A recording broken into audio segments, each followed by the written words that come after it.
So it's been 5 years already. It doesn't seem like 5 years, but it's been a fun 5 years. And I've been exploring abandonment, since I was a little kid. I don't even remember the first place I explored. I believe it was a abandoned house down the street from my grandparents.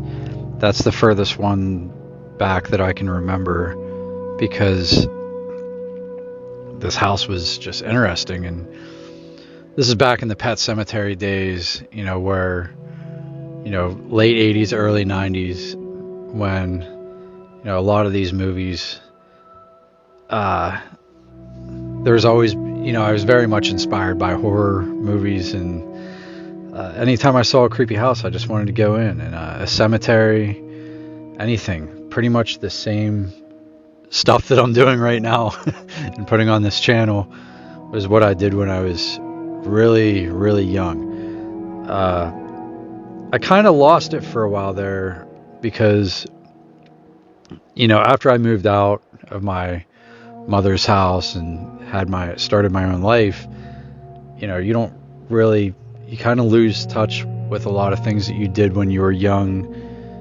because that's just how it goes.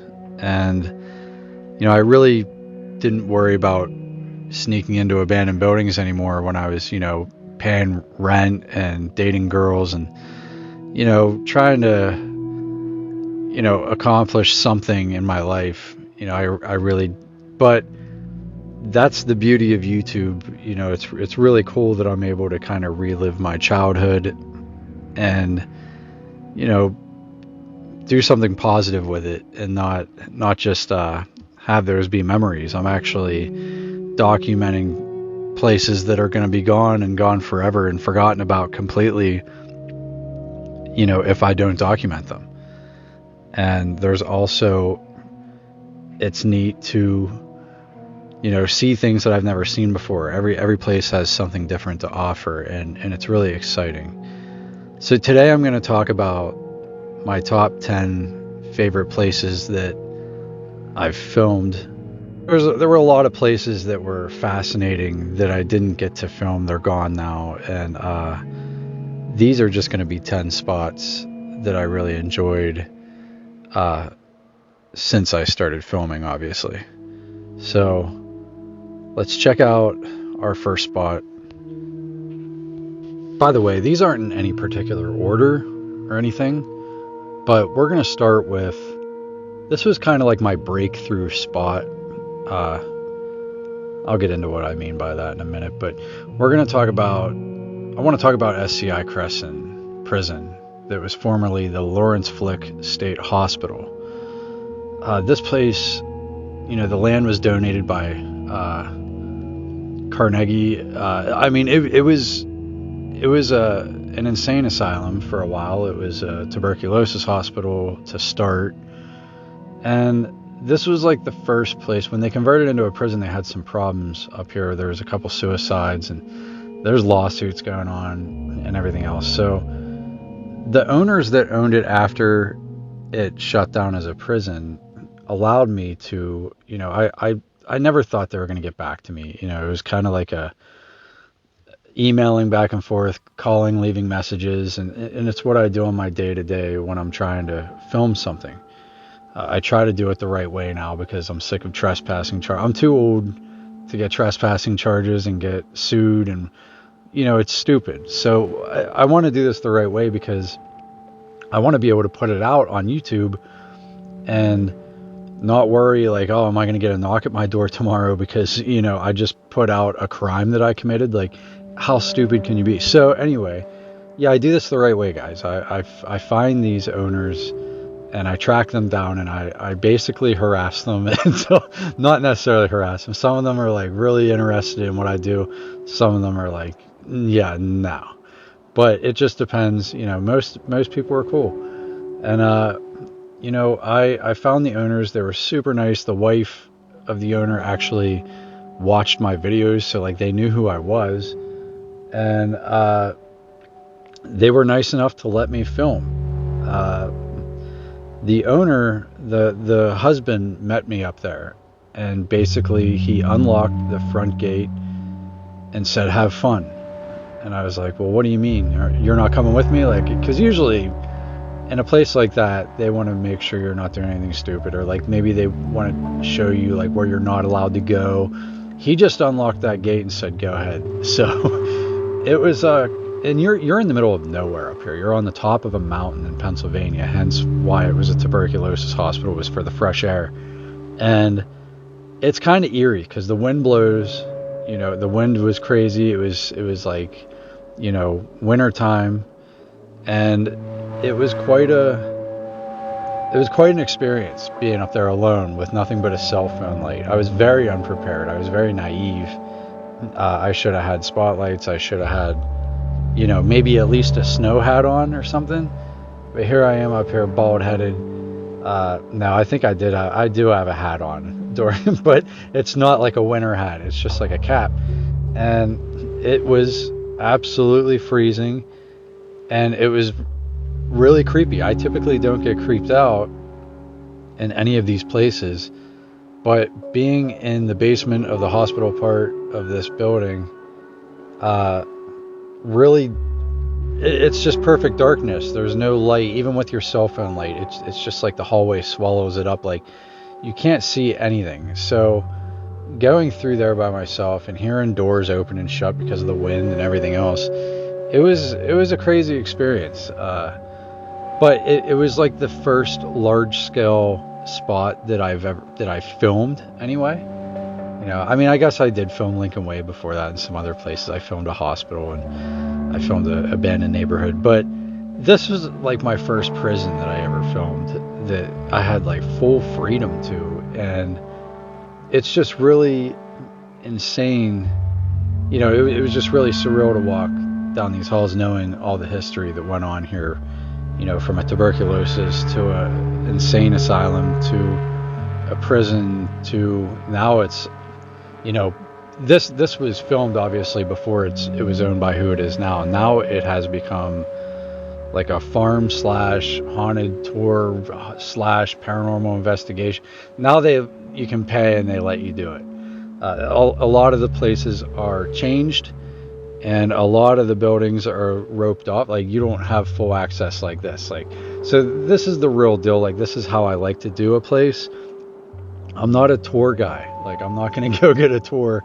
I'm either going to get permission to film it and film it by myself, or I'm not going to do it, because I'm not going to stand behind a tour guide. And though I'm very interested in the history, and I love to talk to owners about the history outside of these places, I'm just not into it. Like I like to explore and kind of do it at my own pace and not worry about getting pinched by somebody or, being shot at. You never know. I like to be able to take my time and film and take it all in. Now, granted, when I was younger, I did enjoy the fun of sneaking into places and stuff like that because I was a juvenile. But like, I'm a grown man now. I'm not living like that. I have too much going on in my life, too much to live for to, get shot over being on someone's farm. Like, it's stupid. But anyway, let's move on to the next spot, because these are all equally as important to one another and they're all awesome. But this place is definitely one of my favorites simply because of how it's like a time capsule. Like, a lot of the places that I do changed into 4 or 5 different things, 20 different things in some case, before it was ultimately demolished or, met its demise, whatever. But this place has been sitting vacant for a very long time, and it was obviously it was always a school in the history of Charles Schwab. The school is called Mrs. C.M. Schwab High School, and that's because it was Charles M. Schwab's wife who opened the school, and obviously the money came from Charles Schwab. And Charles Schwab, if no one knows who he is, he was like a crazy steel magnate, Pennsylvania history. I mean, one of the richest men in the world at one point. Uh, and there's so much about him. Like that's kind of, I didn't know any of this about him until I filmed this school, and that's what's so cool about this, because I learned so much. I learned, like, I thought I knew Pennsylvania history before doing this channel, and speaking with all these different historical societies and making friends with a lot of them, and every time I do one of these places, I really dive deep into everything that I can dig up on it, and it really turns you into an investigator, and it really turns you into a historian, because you can't appreciate what you're seeing without knowing what it is. I really can't. Like, I prefer to know what I'm looking at, but that's not always the case. But in this case, there's tons of information on this place, and it had some amazing decay in it. The gym was really sketchy. You couldn't really walk on many areas of it, but the gym floor was like, it was just, the roof was half gone, and so it was half preserved and then half completely decayed. And the contrast of life and death is so apparent in this room. It was my favorite part of it. And then going up into the bell tower, or the clock tower / bell tower, yeah, at the end was really sketchy, and it really, walking up these steep, crazy stairways, and not really knowing like how long it's been since another human walked up here. It was just really sketchy, to say the least, but it was beautiful. It was an awesome experience, and to see all the names of students from way back, and it's just like, it might not mean anything to most people, but being up there, and seeing, I don't know, it does something to me, and that's why I continue to do it. But let's move on to the number 3 here. I think I really enjoyed this place due to its size. Let's take a look in the old Overholt Distillery. A lot of history with this one. I'm not going to get into all the history on every one of these, because it'll take, this video will be 3 hours long, and none of you want that. So, yeah, this was obviously a distillery, and it was one of Pennsylvania's first or oldest, and it's just really neat, because there were still a few things after all these years laying around. Like, there was a whiskey crate, there was just seeing the architecture, and like where the certain buildings, you could, like the first building that I go in, you're at the bottom of the stacks, and being at the bottom of those stacks, it's just crazy, how long this distillery was open, and what all went on here. And it just gives you a real sense of, what it would be like to live in that time and to work there, just, being present in the buildings. And there was a lot of good graffiti writing in this, in these buildings as well. It's a very well-known place, so some famous graffiti writers got to it, which is fine with me, because if it's good art, then it's good art. But there is such thing as bad art. I don't care what anyone says. And some of these, questionable graffiti writers, it's just like, man, maybe take up a different hobby, or just film the place like I do, instead of trying to perform your art on the walls, because it looks bad. And it makes the place not even look like, if there's good graffiti in an old abandoned decaying building, it looks good. But anyway, let's move on to number 4. The Phillips.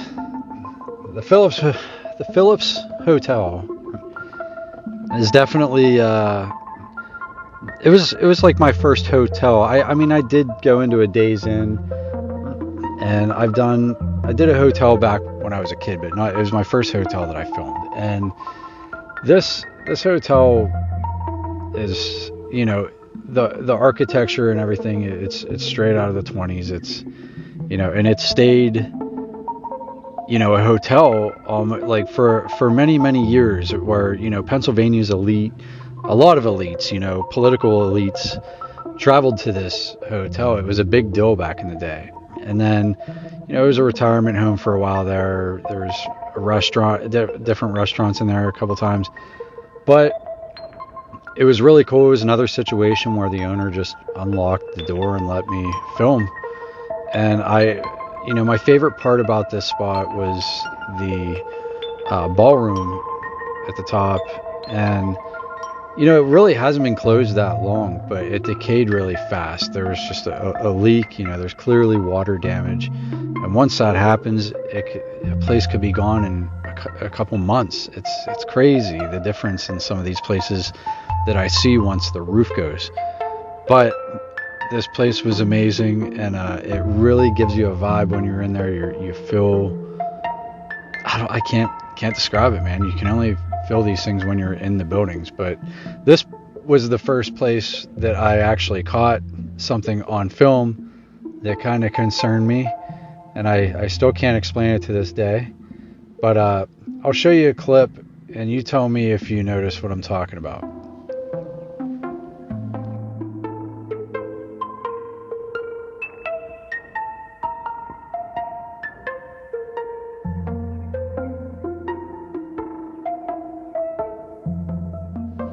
So moving on down the street is the Phillipsburg Junior High School, which is now gone. But I saw this one on the news, and I shouldn't be telling all these juicy secrets here, but it is what it is, man. It's real life.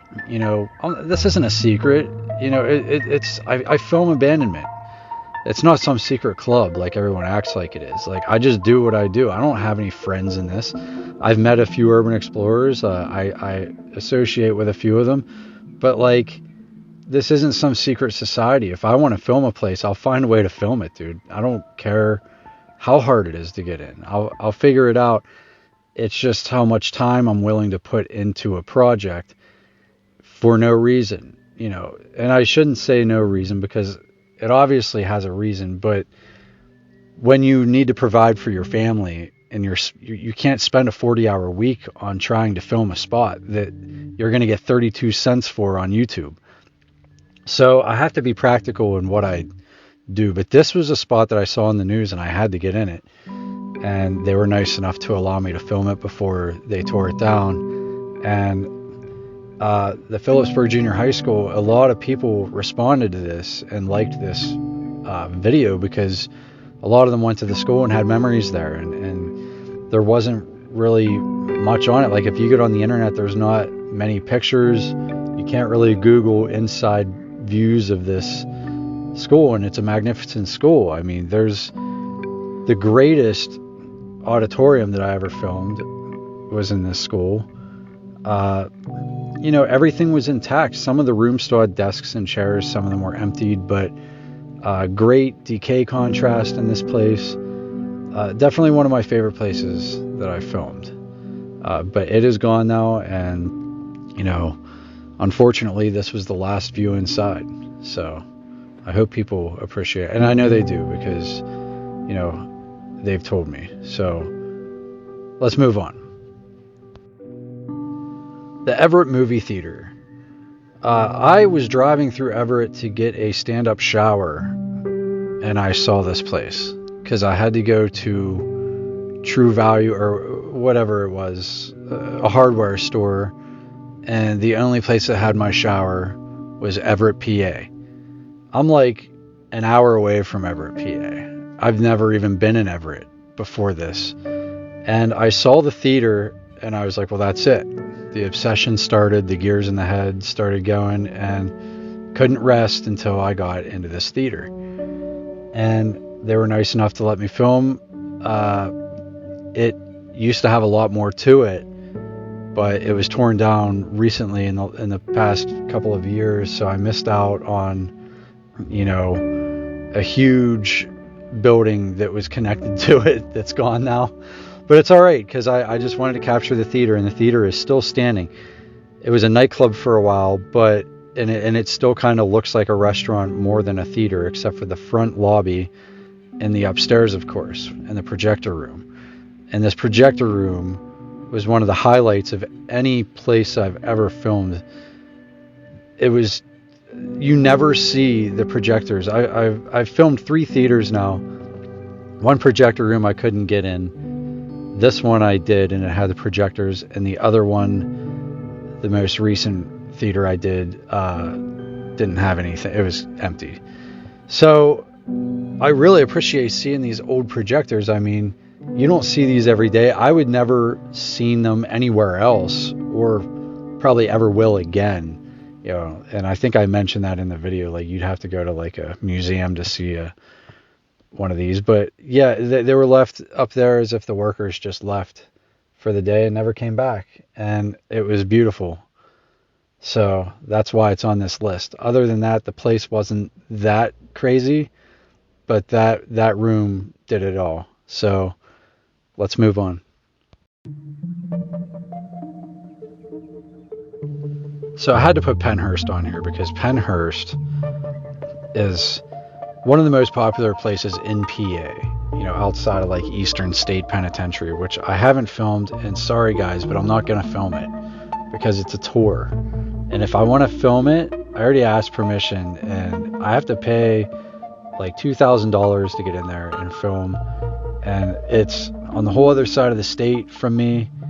Not that that matters, that hasn't stopped me before, but to drive there to pay $2,000 and take 2 days away from my family, and I'm just not filming it. So anyway, Pennhurst, it's not too much closer. I mean, it's just as far as Eastern State Penitentiary would be for me, but they gave me full access, man. The owner was super nice, and he doesn't do this for everybody, but I really jumped through some hoops to find him and got his personal cell number, and he was impressed by that. So he said, hey man, you really put in the work to find me because no one knows this number. So however you found it, good for you. You can spend the day there and film whatever you want. And that is exactly what I did. A lot of the places are gone now since I filmed this. When I was on the property, I want to say there was about 30 buildings still standing. Now it's dwindled because they got so bad that for public safety reasons, because there's so many people running around there sneaking in, and I mean, it was crazy. They had to tear some of them down. But while I was there was groups of kids getting arrested. I mean, I saw it. Like, they all somehow knew that I was okay. Like, they didn't bother me, but they were tackling these kids and arresting them. And I was like, this is crazy. It's like the Wild West up here at Pennhurst. Like, it's so known that kids were being arrested the entire time I was filming it. And I'm like trying to avoid people, but it's so blown wide open that it's crazy. So that's Pennhurst for it. You can pay to take guided tours, whatever, but it's like the most infamous abandoned hospital in Pennsylvania. Everybody knows. It's in movies, it's in Stranger Things, it's in TV shows. Not the actual building, but the mention of it. They're all tipping their hats to Pennhurst because, in the 80s when Bill Baldini went in there and blew it wide open and exposed that there were patients with ropes so tight around their limbs that their skin was growing over it, that it needed to be shut down, and that's exactly what happened. So, such a place to walk through, knowing what went on in there, knowing the suffering and the horrid stories that you hear. It's a real deal haunted house. I mean, more so than any other place I filmed. But, all right, what's next? So the Cambria Iron Works in Johnstown, the owner let me film, and I didn't have any idea what to expect. Like, I saw some photos of this place before I filmed it, and that's what turned me on to it. And they showed like a crane, like hook, and like one of the hammers, and I didn't even know what I was looking at until I actually got there and was standing in front of some of this stuff. And then I found out that the Smithsonian Institute has one of the hammers from this place, because this had like, there was stuff in this place that was so large that they couldn't move it, so it stuck there forever.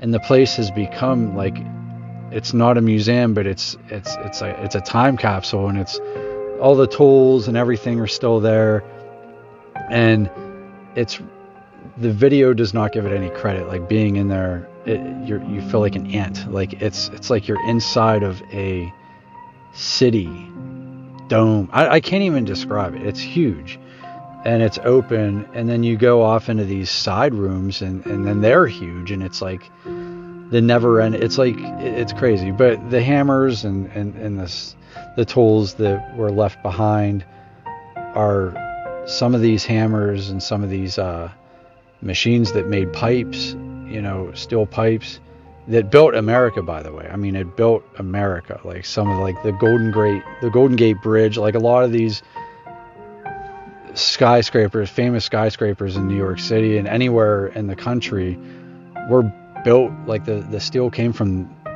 right here. And it's fascinating, and it's overwhelming at the same time, because you realize how much you don't know.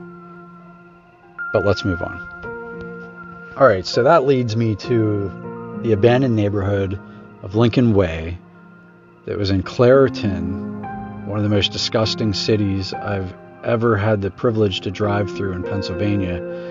I mean, it's worse than like Kensington Ave in Philadelphia, in my opinion, because at least Kensington Ave doesn't smell like shit. Anyway, Clairton, PA, which is right outside of Pittsburgh, has an entire neighborhood. It was famous in the urbex world for a while because it was an entire neighborhood that was abandoned. And when I say neighborhood, I mean like 30 some houses that went up in there.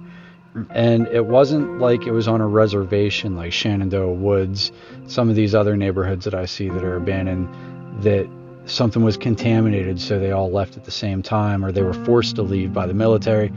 This place was weird because people didn't all leave on the same day. There wasn't any poisonous water or anything, although I'd be surprised if it wasn't, because the air is poison in this place. I mean, everybody in this town, there was a whole documentary on this town on YouTube that describes how it was causing all kinds of health issues. Everybody that lived there has health issues. If you drove through it, it makes you sick. It's disgusting, the smell, because there's a huge factory right in the middle of the city that I'm guessing everybody works at, and it's putting off some kind of fume. And I know what it is, and I just can't remember, because I watched the documentary and they describe all this. But there's a foul odor that's unlike anything I've ever smelled, and they're saying that like between that and like some other places closing down, like it just caused the whole neighborhood to go abandoned. But there's like pants hanging in the tree, like there was like people's belongings were everywhere. Like it was ransacked by the time I got there, and tagged up and everything. But it was still very interesting, and it was just creepily quiet, because you're walking through a neighborhood, street lights, crossing signs and everything else, and you're in it, but you're in a different world. Like it's like you're in a video game, like where everything's abandoned and you're just walking through, this deathly quiet area, and you're waiting for someone to just like come out and like start cutting their grass or something. Like it's weird, but yeah, that's Clairton, PA, Lincoln Way. It's no longer there anymore, so you don't have to worry about going there and smelling it. But what's next here? All right, so this is another one where I'm going to say it was something that I've never seen before. I've never been to a NASCAR race, and I don't know. I just never happened to go to a NASCAR race. And so I've never seen like a racetrack in real life ever, let alone an abandoned one. And, that's usually how I see things for the first time, is after they're abandoned. And this place had a lot to offer. There was still like a full building full of memorabilia and just stuff everywhere. And it was on top of a hill, so it was kind of creepy. Not creepy, like when I say creepy, I don't mean ghost creepy. I mean like you feel like you're going to get caught, or you feel like you're going to get in trouble, like, or you feel like you're going to run into people at every single one of these places. It's just part of it. And when a place is this large, you feel like the chances of you being the only one there is like slim to none. But you always are in most cases, like in most cases. So you're walking around and there's all these buildings and you're like, someone could be watching me from across the way. You're in a stadium, right? So it feels like you're just like waiting to run into somebody. And to think that like the place was left alone the way it was, like, yeah, there were some smashed windows and stuff, but like it was in the very beginning stages of vandalism.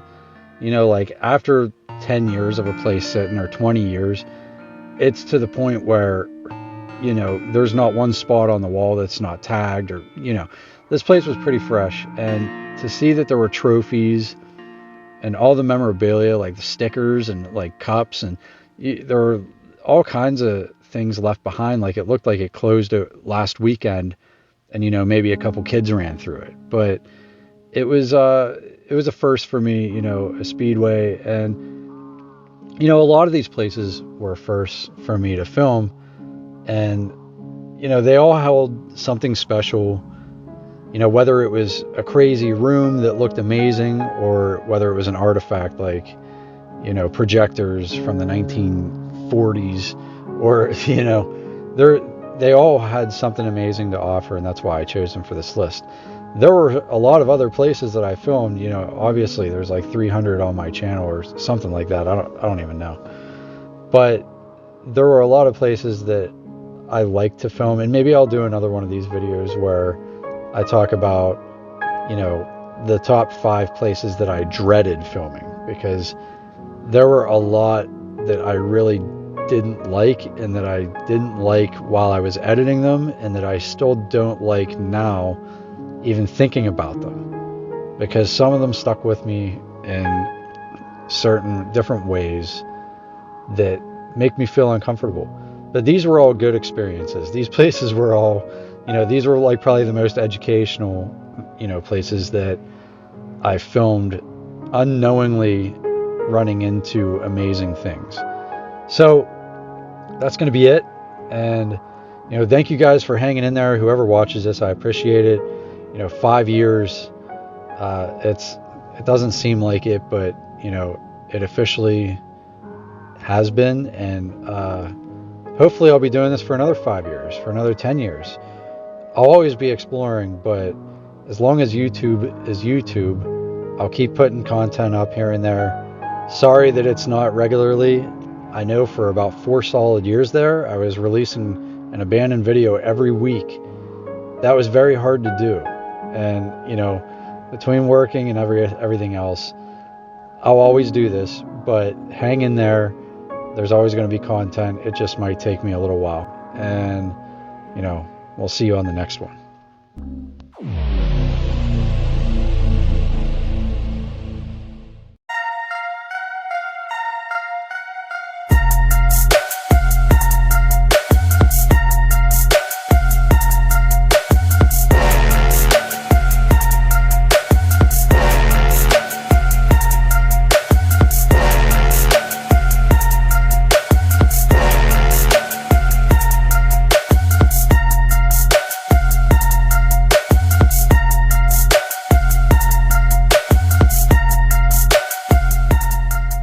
Check it out, man. I mean, this merch is like really sick.